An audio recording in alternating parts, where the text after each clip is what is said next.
तर आज केली कोबीची भाजी. कोबी बारीक चिरून वगैरे घेतलं आहे. उभा आडवा कसं आहे तुम्ही कापून घेऊ शकता. इथे बघा तेलामध्ये थोडीशी मोहरी जिरा टाकून घेतले, लसूण आणि कांदा परतून घेतला, टॅमॅटो आणि बटाटा चिरून घेतलेला. आता ह्याच्यामध्ये कोबी टाकून घेतली आहे. तर हिंग आणि हळद टाकून घ्यायचं आहे, चवीनुसार मीठ टाकून घ्यायचं आहे, इकडून तिकडून परतवून घ्यायचं आहे, टॅमॅटो वगैरे टाकून घ्यायचं आहे, मिरची हिरवी टाकून घ्यायची.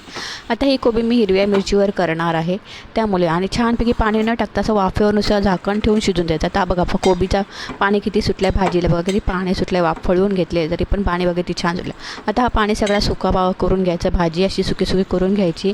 मस्त भरपूर सारी कोथिंबीर टाकायची कोबीच्या भाजीत, म्हणजे कोबीची भाजी एक नंबर चवीला लागते. नक्कीच करून बघा माझ्या पद्धतीने.